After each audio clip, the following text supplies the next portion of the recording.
Dimanche 10 décembre 2023, La mission auprès des non-atteints, deuxième partie.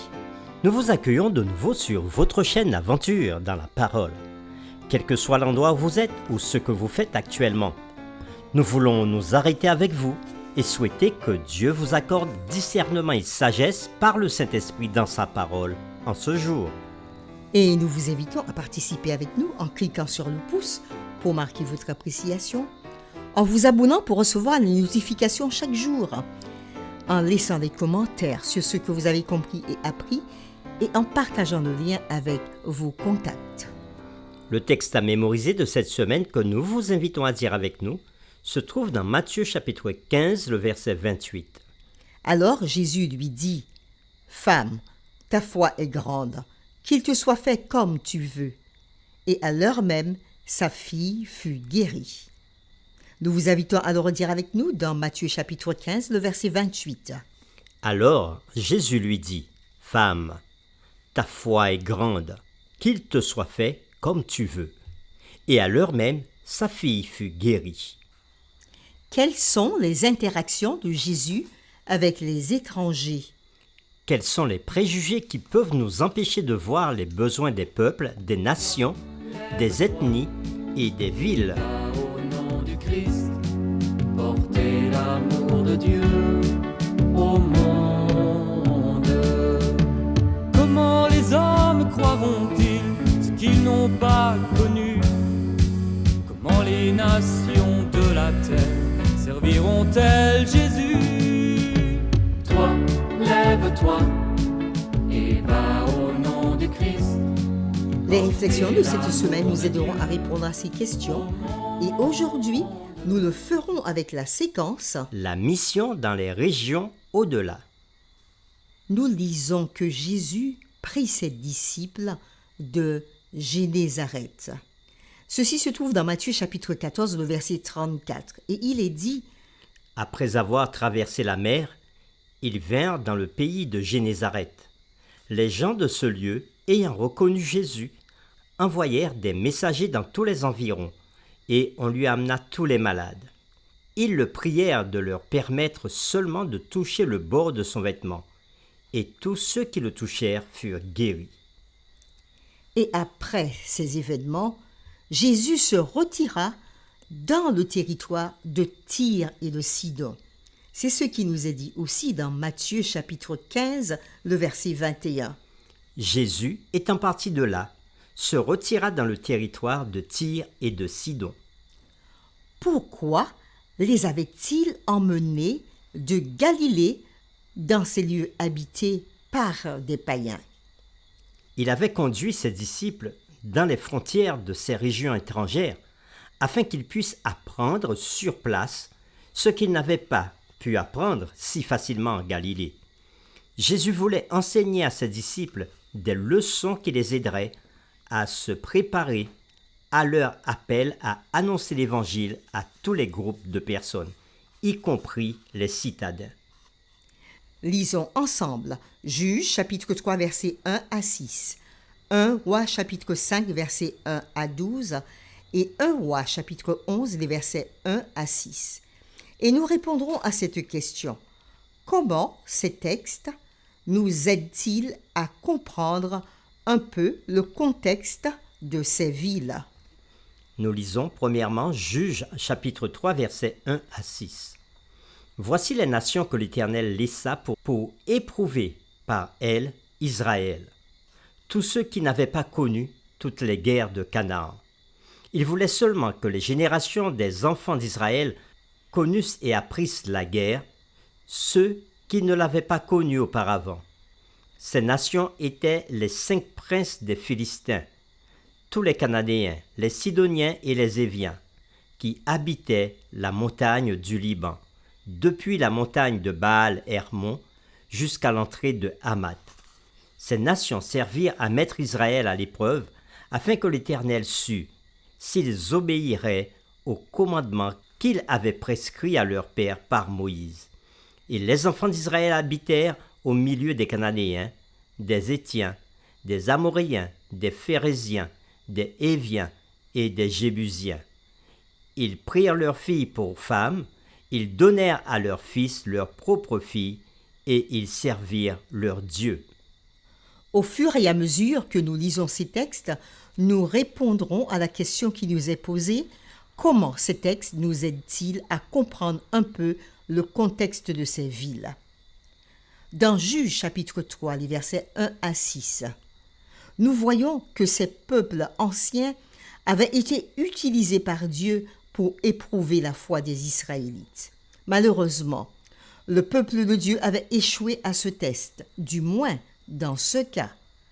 Il nous a dit: ils prirent leurs filles pour femmes, ils donnèrent à leurs fils leur propre fille, et ils servirent leur Dieu. Juges chapitre 3, verset 6.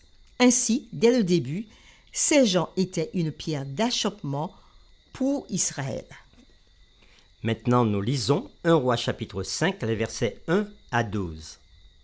Hiram, roi de Tyr, envoya ses serviteurs vers Salomon, car il apprit qu'on l'avait oint pour roi à la place de son père, et il avait toujours aimé David.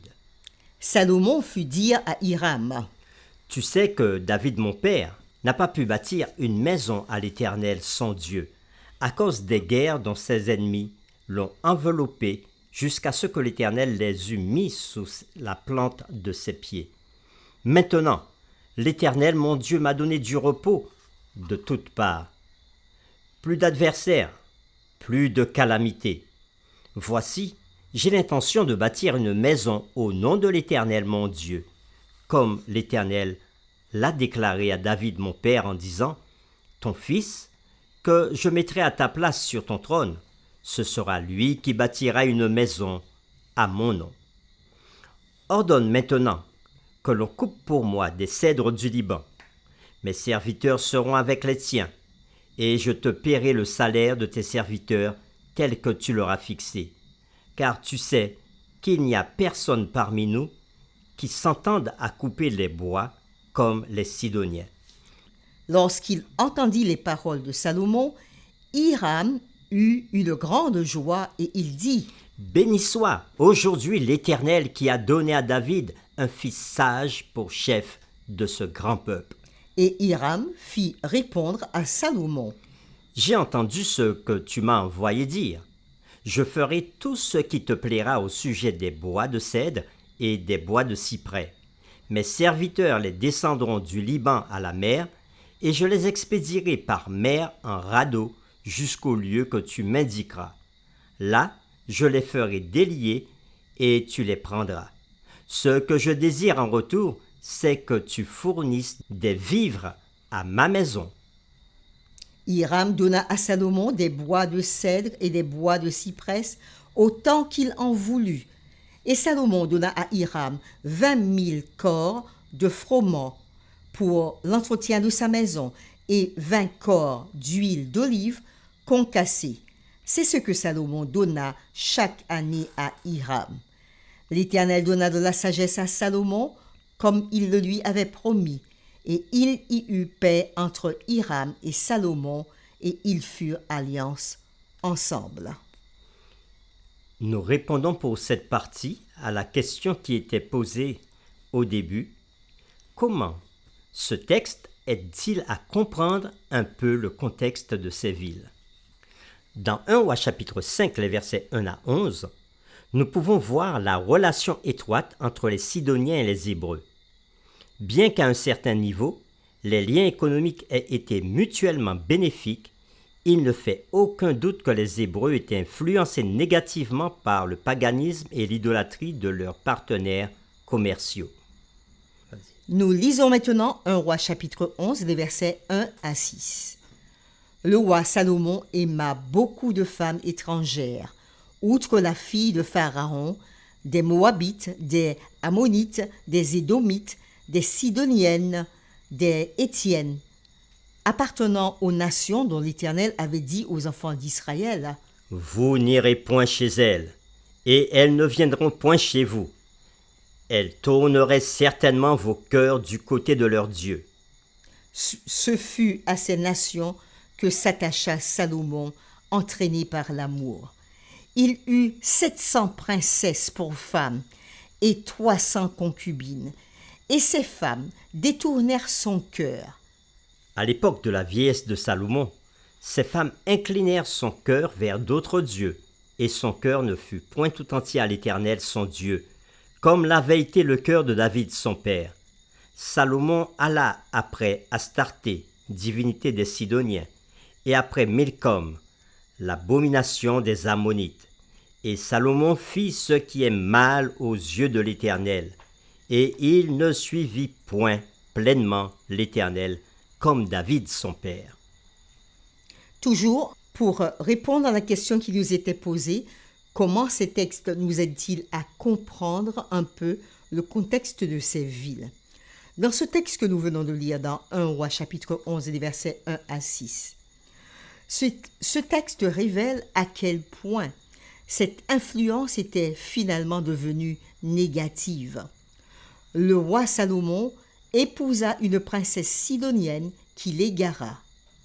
Dans 1 Roi chapitre 11 verset 5, il est dit « Salomon alla après Astarté, divinité des Sidoniens. » Cependant, malgré l'histoire du paganisme et de l'idolâtrie et leur influence négative sur la nation élue, Jésus avait quand même amené les disciples dans ce lieu. Ainsi, il les initia à la mission urbaine interculturelle, confrontant leurs préjugés et leur sectarisme et modelant pour ses disciples une mission urbaine holistique à toutes les cultures et nationalités. Le missionnaire urbain adventiste est confronté à de nombreux défis, parmi lesquels se trouvent des préoccupations sanitaires et environnementales. D'autres défis pourraient inclure le coût élevé de la vie, Le racisme, le fanatisme le nationalisme. et les restrictions à la liberté religieuse et à l'expression. Néanmoins, malgré ces obstacles, nous devons œuvrer dans les villes. Pour terminer, réfléchissons à cette question. Que pouvons-nous faire pour aider ceux qui sont impliqués dans le ministère urbain? Nous vous invitons à prier avec nous. Notre Dieu et Père, toi qui as fait le monde et tout ce qui s'y trouve, tu es le Seigneur du ciel et de la terre. Tu n'habites point dans tes temples faits de main d'homme, mais tu veux habiter dans le cœur des habitants de toute la terre. Et tu nous appelles à te servir, à te prendre pour asile et faire éclater ta gloire. Sois exalté et reçois notre adoration. Aujourd'hui, nous avons vu que malgré l'histoire du paganisme et de l'idolâtrie et leur influence négative sur la nation élue, Jésus notre Sauveur, à son tour, avait quand même amené ses disciples dans ces lieux, et cela malgré les préjugés des uns et les modes de vie des autres. Aujourd'hui encore, il y a de nombreux défis pour apporter ta parole en divers lieux. Il y a le coût élevé de la vie, il y a le racisme, le fanatisme, le nationalisme et les restrictions à la liberté religieuse et à l'expression. Et malgré ces obstacles, Père, nous sommes appelés à œuvrer dans les villes et à annoncer ton évangile à tous les groupes de personnes. Par conséquent, Seigneur, initie-nous à la mission urbaine interculturelle, alors que nos préjugés et notre sectarisme seront révélés. Par le Saint-Esprit, modèle pour nous la mission dans les villes, une mission ouverte à toutes les cultures et nationalités. C'est au nom de Jésus que nous t'avons prié. Amen.